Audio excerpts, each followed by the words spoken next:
அனைவருக்கும் இனிய வணக்கங்கள். இன்று நாம் இந்த காணொளியில் காண இருப்பது எது ஆகாயம் எது பூமி என்பதை.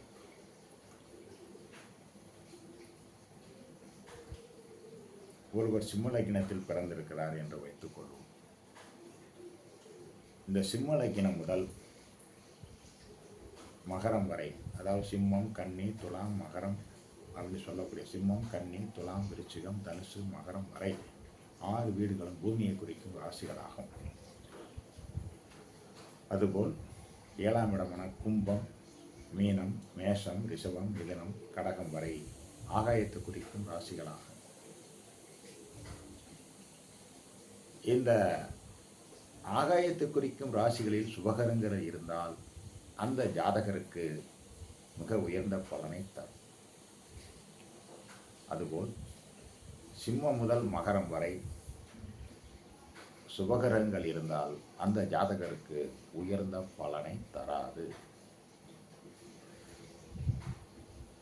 யார் சுபகரங்கள்? அதுபோல் சிம்மத்திலிருந்து மகரம் வரை அசுப கோள்கள் என்று சொல்லக்கூடிய சனி, ராகு, கேது போன்ற கிரகங்கள், செவ்வாய், இந்த கிரகங்கள் இருந்தால் நன்மையான பலனை அந்த ஜாதகருக்கு தரும். அதுபோல் கும்பம், மீனம், மேஷம், ரிஷபம், மிதுனம், கடகம் வரை சுபகோள்கள் இருந்தால், அது அசுபகோள்கள் இருந்தால் நன்மையான பலனை தராது. காரணம் என்னவெனில் 1 முதல் 6 வீடுகள் என்று சொல்லியிருக்கிறேன். இந்த வீடுகளை நாம் கண்ணால் பார்க்க முடியாது. இதில் என்ன இருக்குது, இதுக்கு எந்த இடத்தை எப்படி என்ன பூமிக்கு அடியில் நம்ம போய் பார்க்க முடியாது. நாம் பார்க்கும் ராசிகளை வைத்துத்தான் நாம் வாழ முடியுமே தவிர நாம் காணாத ராசிகளை வைத்து வாழ முடியாது என்பது என்னுடைய கருத்து. ஆனால் அந்த காணாத ராசிகள் என்பது என்ன அப்படின்றால் அதுதான் கர்மா என்று சொல்கிறீர்களே, வினை எச்சங்களாக நமக்கு இந்த பூமியில் கொடுக்கப்பட்டுள்ளதாக இருக்கும். அது நன்மை செய்யக்கூடியதாக இருக்கும், தீமை செய்யக்கூடியதாக இருக்கும். நாம் எதை எடுத்து கையாள வேண்டும் என்று தெரிந்து கொள்ளத்தான் இப்பொழுது சொல்லிக் கொண்டிருக்கிறேன். எனவே இந்த வீடுகளில், இந்த 1 முதல் 6 வீடுகளில் உங்கள் லக்னம் எதுவாக வேணாலும் இருக்கலாம். உங்கள் லக்னத்திற்கு 1 முதல் 6 வீடுகளில் சுபகிரகங்கள் இருக்கக்கூடாது என்பது சாஸ்திர விதி. இந்த 1 முதல் 6 வீடுகளில் அசுப கிரகங்கள் இருக்கலாம்.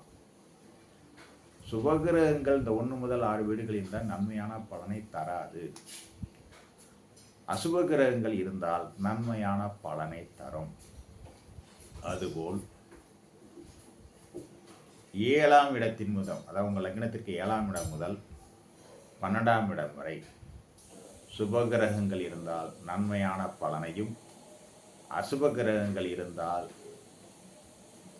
உங்களுக்கு அவ்வளவு சிறப்பான பலனையும் தராது. இது நான் சொல்லும் கருத்தல்ல.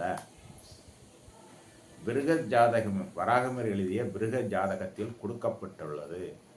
இனிமே நான் சொல்லும் அத்தனை விஷயங்களும் நூல் ஆதாரத்தினுடைய விஷயத்தில் தான் இருக்கும் ஒழிய என்னுடைய சொந்த கருத்தாக இருக்காது. என்றால் ஜோதிடத்தை இருப்பதை எடுத்து விதைப்போம் ஒழிய இல்லாத ஒன்றை விதைக்கக்கூடாது என்பது என்னுடைய தனிப்பட்ட கருத்து.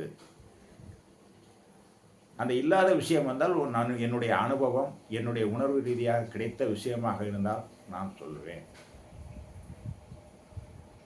இப்பொழுது நீங்கள் உங்களுடைய ஜாதகங்களை எடுத்து வைத்துக் கொள்ளுங்கள். உங்கள் ஜாதகத்தில் உங்கள் லக்னம் முதல் 6 வீடுகளில் சுபகிரகம் இருந்தால் அவ்வளவு உயர்ந்த பலனை தராது என்பது சொல்லியிருக்கிறேன். இந்த சுபகிரகங்கள் என்பது என்ன அப்படின்னா குரு, சுக்கிரன், பாவிகளுடன் சேராத புதன், வளர்பிறை சந்திரன், இதுதான் சுபகிரகங்கள். அதுபோல் அசுப கிரகங்கள் என்று சொல்லியிருக்கிறேன். சூரியன், தேய்பிறை சந்திரன், பாவிகளுடன் சேர்ந்த புதன், செவ்வாய், சனி, ராகு, கேது இவையே. இதன் அடிப்படையில் உங்கள் ஜாதகங்களை முதலில் ஆய்வு செய்யுங்கள்.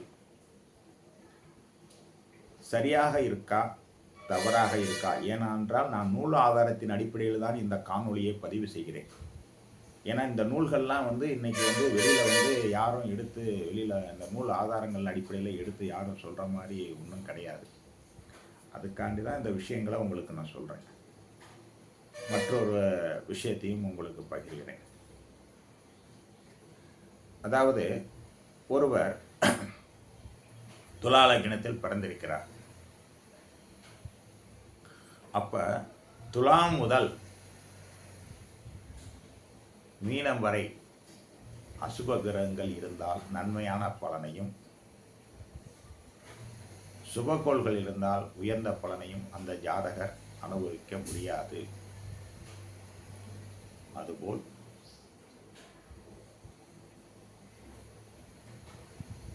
துலாத்திற்கு 7ஆம் இடம் மேஷம் முதல் கன்னி வரை சுபகிரகங்கள் இருந்தால் அந்த ஜாதகர் நன்மையான பலன்களையும், அசுபகிரகங்கள் இருந்தால் தீமையான பலனையும் அனுபவிப்பார் என்பதை உறுதியாக கூற முடியும். இது என்னுடைய கருத்தல்ல, நூலின் ஆதாரத்தின் அடிப்படையில் நான் உணர்ந்த கருத்து.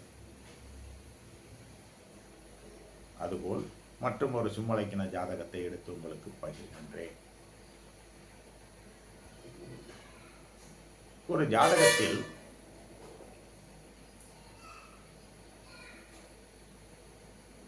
சிம்மம் முதல் மகரம் வரை கோள்களில் பார்க்கிறேன். அங்கு எந்த கிரகங்களும் இல்லை. ஆனால் துலாத்தில் மட்டும் கேது உள்ளது. அது சித்திரை நட்சத்திரத்தில் இருக்கிறது என்று வைத்துக் கொள்ளுங்கள். அதே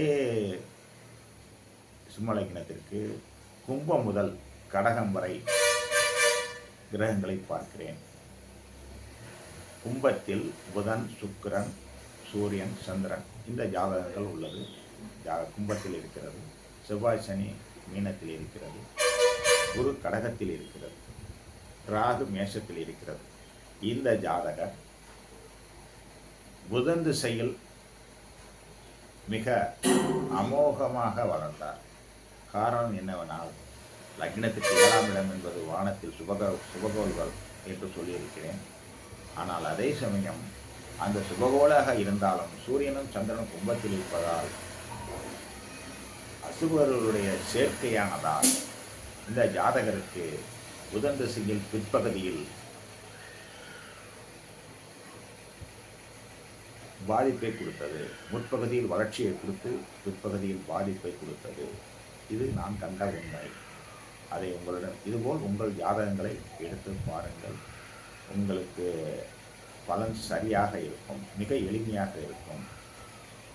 அதே சமயம் இந்த ஜாதகருக்கு வேறு திசை நடக்கும் பொழுது ஒரு வளர்ச்சியை கொடுத்தது.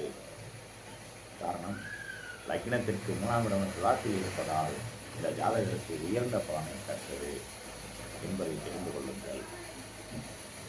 இதுபோல் உங்கள் ஜாதகங்களை எடுத்துக் கொள்ளுங்கள். உங்கள் லக்னம் எதுவாக இருந்தாலும் அதிலிருந்து 6 வீடுகள் பூமியாகவும் 7ஆம் இடம் முதல் 12ஆம் இடம் ஆகாயம் வைத்து ஜாதகத்துக்கு பலன் பாருங்கள், சரியாக இருக்கும் என்று கூறி உங்களிடந்து விரைவருவன் பிரம்மஸ்ரீ ராஜானந்தன் உங்கள் நண்பன். இது போன்ற காணொளிகளை உங்களுக்கு தெளிவாக தெரிந்து கொள்ள சப்ஸ்கிரைப் பண்ணுங்கள், லைக் பண்ணுங்கள். நன்றி, வணக்கம். மீண்டும் சந்திப்போம்.